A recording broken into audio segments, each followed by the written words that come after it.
Hi guys, this is, today is May 27th. This is Ancient Greece. We're continuing, playwrights and prizes. Plays, like sports and games, were often put on competitively.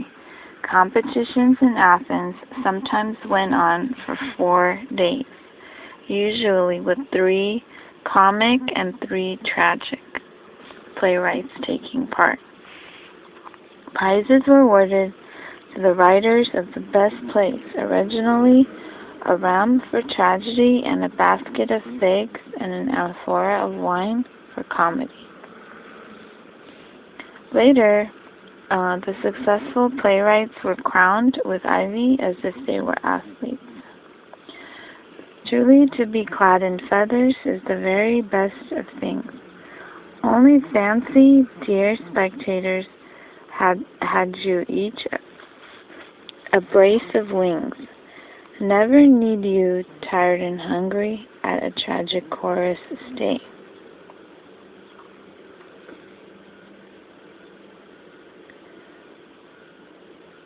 You would lightly, when it bored you, spread your wings and fly away, before returning after luncheon to enjoy our comic play. Aristophanes.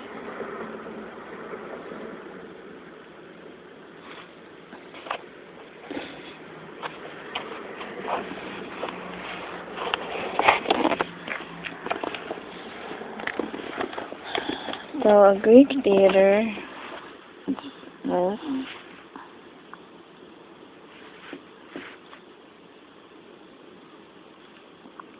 Masked theater. Although the first ancient Greek theaters were little more than bare hillsides, they did become more elaborate in the open air without stage and curtains. Scene changes and lighting were very limited. Scenery was painted canvas hung on the wooden stage building or scheme. The action took place in the circular orchestra or platform, on a platform in front of the scheme called the proscenium. There were no women actors. Men played women's roles. This was one reason why everyone wore masks, which also helped project the actors' voices to the audience.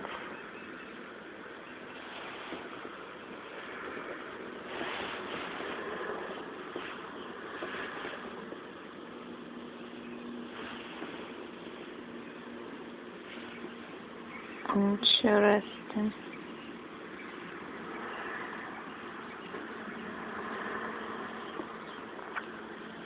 One, so there's an orchestra.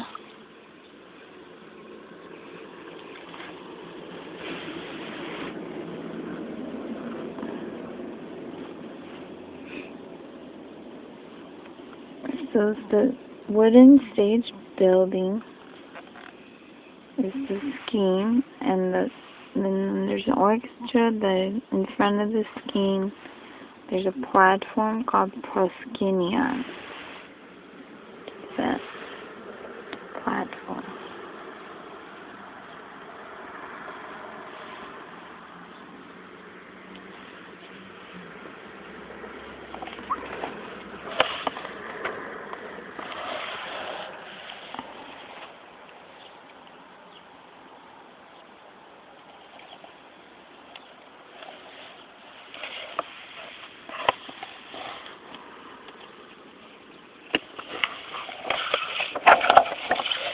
And then on the inside one, so that's the orchestra. 2, the scheme.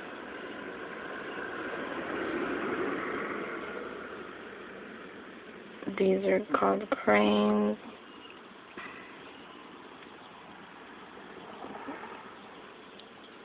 for proskynia.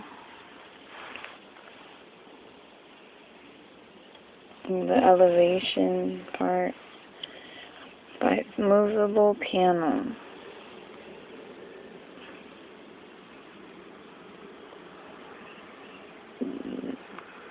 The panels are like the scenery, basically.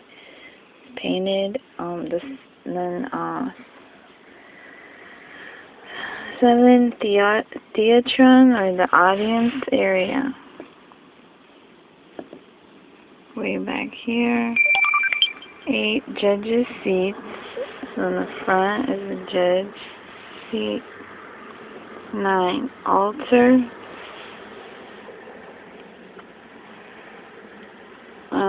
10 actors over here, and ready in the back. And then 11 is dressing room, which is on the side, the back. So behind all those sceneries and panels is where the audience, where they get ready, the actors. Okay.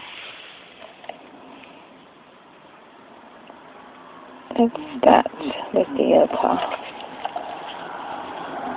We want to go to the theater.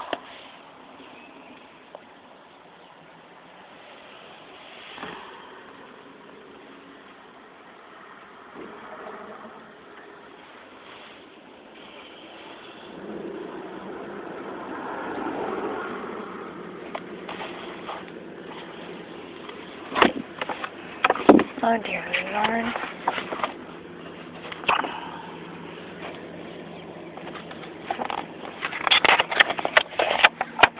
Okay, so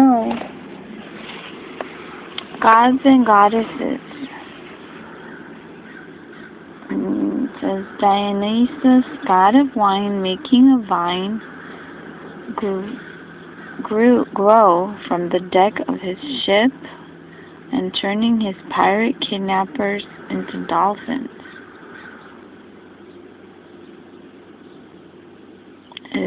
Ready? It was clear to the Greeks that no matter how much a man loved his children, exercised regularly, was active in the political life of his city, he was still not in control of events.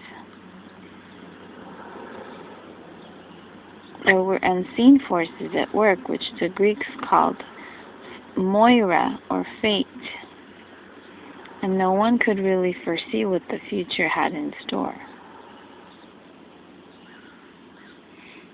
The Olympians. The Greeks believed that in the existence of various gods and goddesses who had power over fate. A vase showing some of the deeds of the hero Theseus. Among them are Theseus killing the wild sow of chromium, inventing wrestling, and in the center killing the legendary Minotaur.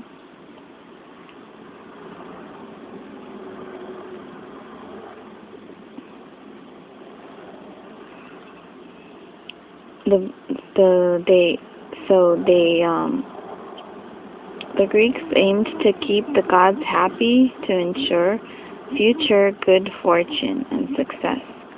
All the important activities in the Greek world, games, theatrical events, processions, and sacrifices, were dedicated to one god or another, depending on local custom. Many different gods and goddesses were worshipped, and throughout Greece. But there were 12 particularly important ones. These gods lived on Mount Olympus,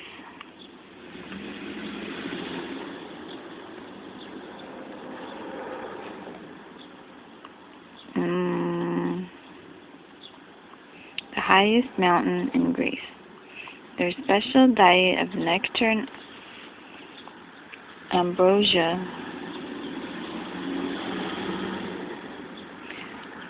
stopped them from going old and dying. I guess the gods. The most powerful of the 12 Olympian gods was Zeus.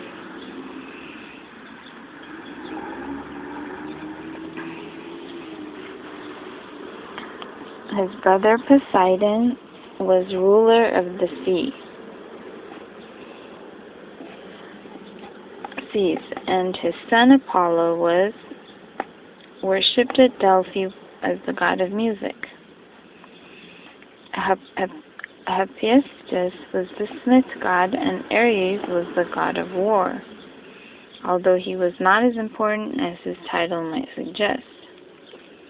Hermes, with his winged sandals, was the god's messenger. Among the goddesses,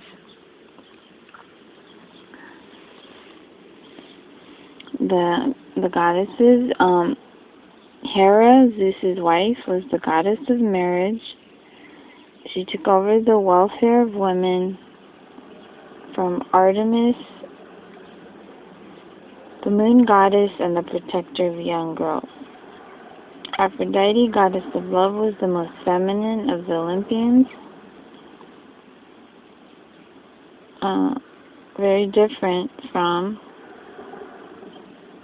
the armored Athena, goddess of war. The gentle Hestia, sister of Zeus, was goddess of the hearth, while Demeter, another sister, was goddess of all plants. So those are the 12 gods. Different forms. All the Greeks worshipped the same Olympian gods, but they frequently worshipped them in different forms. Artemis, for one, was worshipped at Braron in Attica as a goddess of hunting and of young women.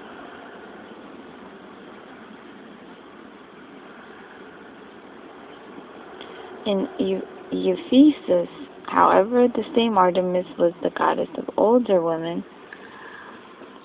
prayed to if they wanted to have children. In religion, as well as politics,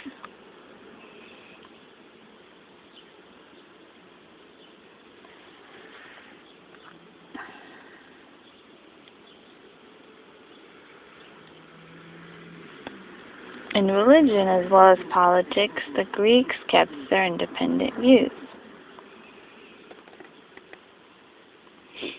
So, Artemis is basically like a goddess of young girls, but also just any woman who wants to rear children, I guess, regardless of their age. The Greeks did not always take their gods seriously.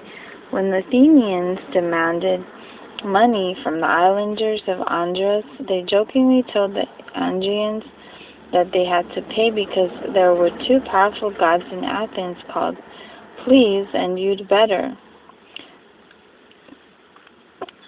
The Andrians replied that their island was so poor that the only gods they had were two who refused to leave, flat broke and terribly sorry. In other words, threats were useless, since the Islanders had nothing to pay the Athenians with.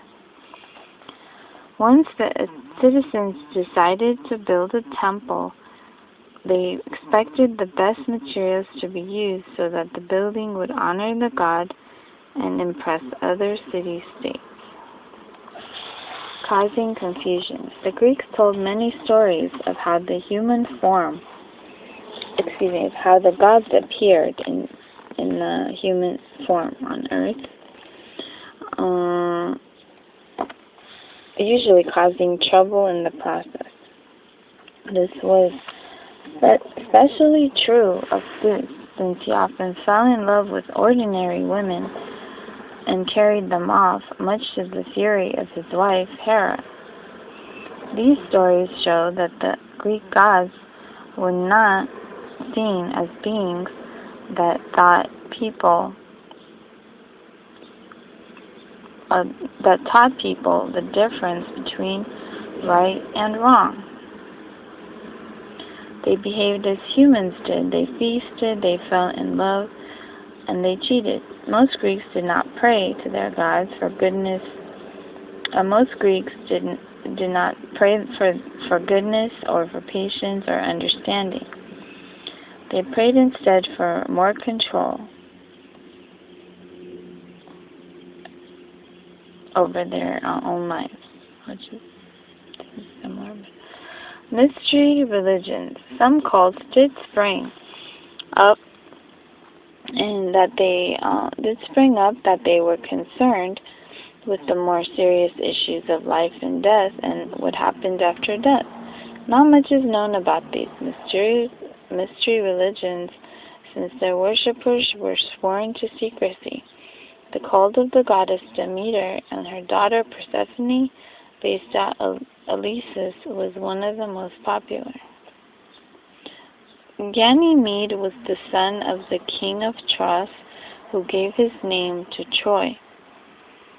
Zeus kidnapped the young boy and made him his own cupbearer.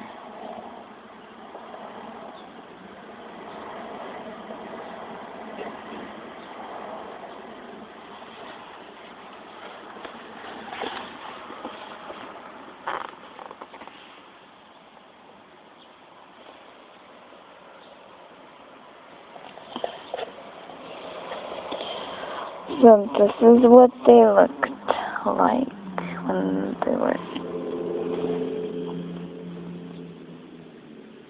when the temples were being built.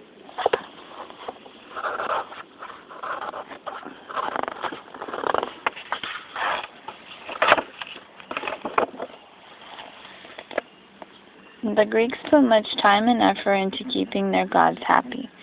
People prayed to them everywhere, and although there were certain places, such as caves or mountaintops, that were thought to be particularly sacred. Temples were specially built places of worship that the gods used as their earthly homes.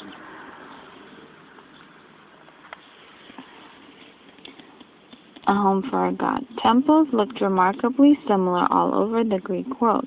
They all had the same plan: a main room, or cella, where the statue of the god was kept, a smaller room behind where the sacred vessels and robes were stored, and an outer row of graceful columns around the whole building, and a stone altar placed just outside the entrance to the cella.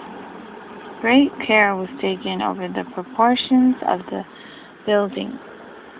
Temples like the Parthenon at Athens were built in a way that made every line appear straight to the eye. Decorations included beautifully sculpted friezes and statues, often painted in bright colors. Greek temples were designed to be viewed from the outside. All the rituals, such as the sacrifices to the gods, took place outside, around the altar. A man consults the Pythia, the priestess who pronounced the oracles in the temple of Apollo at Delphi. The Pythia made her prophecies in an inner sanctuary of the temple and was separated from the temple priests by a curtain.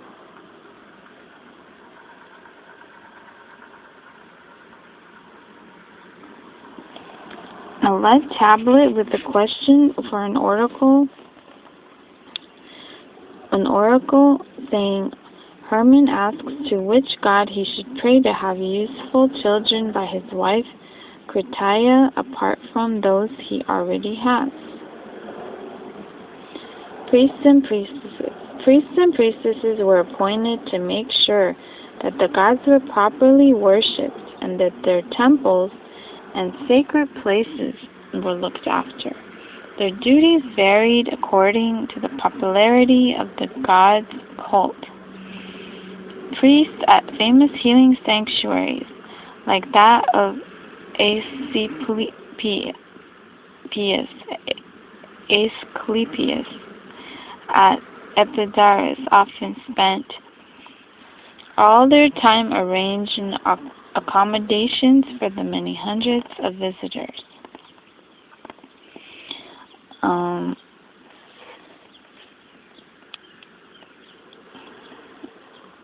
priests and priestesses were not specially ordained, and their job was frequently passed down within the family from one generation to the next. However, all the important decisions about the cult were made by the government of the city-state, either through its magistrates or through people's assembly. Oracles. As well as making sacrifices and performing various rituals to please their gods, the Greeks sometimes consulted them directly for guidance on different matters. This was done at the sacred oracle sites, the most famous of which was at Delphi. The oracle at Delphi was consulted by visitors from all over the Greek world and received many treasures from grateful clients. At Delphi, the god Apollo could be questioned through a priestess called the Pythia, who sat on a three-legged stool over a cleft in the rock. Pythia was always in a trance when she was consulted, perhaps from fumes rising from the cleft. An inquirer asked her a question, and she gave an answer, but the meaning of her answer was usually so obscure that it had to be translated by priests. Famous prophecy. Delphi used some very famous prophecies. Once, Croesus, the wealthy king of Lydia, consulted it and asked if he should invade a foreign country. If you do, came the answer, you will destroy a great empire. Unfortunately, Croesus forgot to ask which empire the oracle meant, probably his. He invaded the country, suffered defeat, and his own empire was eventually destroyed. Croesus had done his best to check that the oracle could be trusted. He had sent messengers off to all the oracles in the Greek world to ask them what Croesus was doing on a particular day. On the day in question, Croesus cut up both a tortoise and a lamb with his own hands, and boiled them together in a bronze cauldron. The Delphic oracle was the only one to give the right answer. Dice or oak leaves. The oracles that Croesus' messengers consulted used a wide range of methods to foretell the future. Throwing dice or casting lots was an easy method of if a person just wanted a yes or no answer. To consult Apollo at Patara in Lycia, people were told to gaze at the surface of a spring. At Dodona in northern Greece, they were instructed to listen out for the voice of the mighty Zeus rustling through the leaves of the oak trees.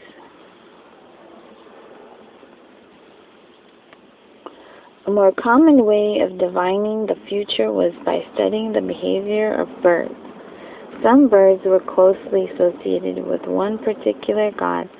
The owl with Athena, for example. There were obviously some disbelievers. In one of his plays, The Birds, Aristophanes makes fun of his fellow citizens for their faith in oracles and omens. Aristophanes makes So, nevertheless, it was not unusual for even city-state governments to consult the oracles occasionally. The statue of Zeus housed in the temple of at Olympia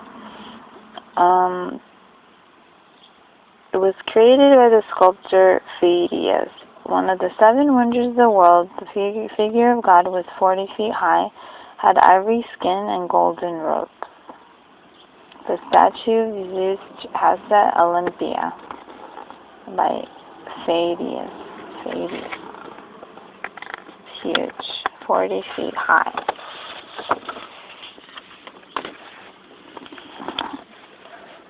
I think we're going to pause.